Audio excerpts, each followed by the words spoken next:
Hello, film lovers. Cinephile Mike, your friendly neighborhood cinephile here, and it is British Indie Week on Award Season Review Season 2. And for day 59, I am talking about Music Box Films Fremont. Co-written by Carolina Cavalli and its director Babak Jalali. As per Box Office Mojo, this film had a small box office take of $386,761 worldwide, with 271,315 coming from the domestic box office and $115,446 at the international box office. Now, it's kind of funny with this film. This was an American produced film that takes place in California, but it's British Indie Week, and its sole nomination at the British Independent Film Awards was for Best International Independent Film. Work that one out. Did not win overseas in that category, but it does have some hope still for the Independent Spirit Awards here. It has two nominations. One for Best Breakthrough Performance for Anaita Walizada in her first and only film to date. And this film is a nominee for the John Cassavetes Award. This award is presented by the Independent Spirit Awards to a creative team of the writer, director, and producer who create a film with a budget of under $1 million. So, Fremont, very simply, is the story of Danya, played by nominee Zada.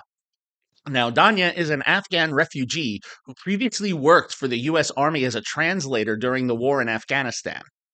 Having fled to the United States, she has many sleepless nights living in a room in a motel for the refugees and making her living by working in a fortune cookie factory.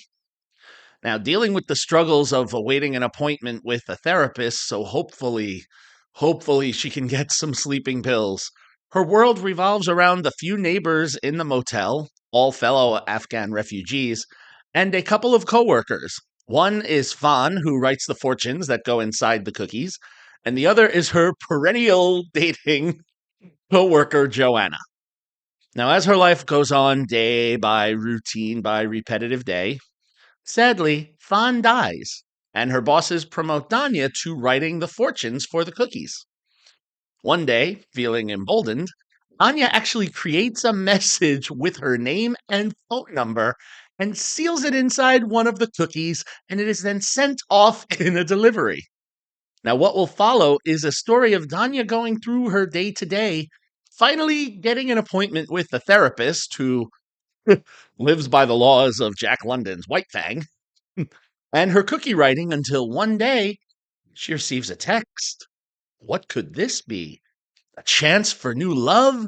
An exciting opportunity? Well, we shall see. Now, in a sense, this is a hopeful tale, but it's also a nice example of an immigrant story and someone trying to survive in another country. And not just that, but also dealing with the themes of isolation, which come in more than just her. Now, this film, shot in gorgeous black and white, hence my shirt for today, Fremont also it evokes a tone and a comedy that's almost like combining elements from Kevin Smith's debut film Clerks and elements of Alexander Payne's Nebraska. It's this small portion of life where you feel like you're not watching actors acting, but you feel like you're watching real people taking us on a journey in the way that this piece is performed and the settings that are presented. Sada as Danya is adorable and has this nice, almost kind of like dry humor energy that is completely endearing. And you're rooting for her as she tries to make this new life for herself in Fremont, California. We even learn that while she lives in Fremont, she's traveling almost an hour to work at the factory in San Francisco. And when she's asked why, she says, "When I wake up, all I see are Afghans like me. And when I go home, all I see are Afghans like me. And I thought it would be nice to see other people in other places, hence the job." Now, supporting Zada are Hilda Schmeling as her friend Joanna, who kind of never fails to land a joke, who is a very enjoyable screen performance and almost kind of steals every scene she's in. And then, in the minor role of a mechanic Danya meets that kind of opens her eyes, is played by this season's multi-award winner for The Bear and very strong performer from the Iron Claw, Jeremy Allen White. Now, this is a very simple story anchored by performances, again, that just seem so real and lived in.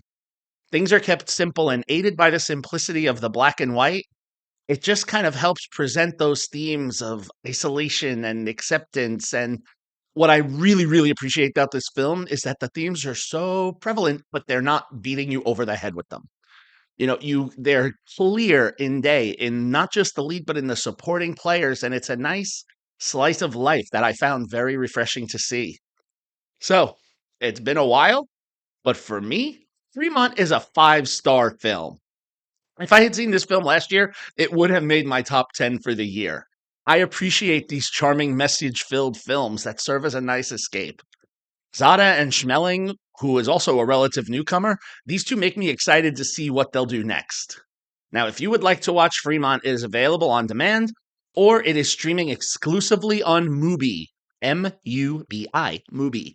Spoken about Mubi a few times.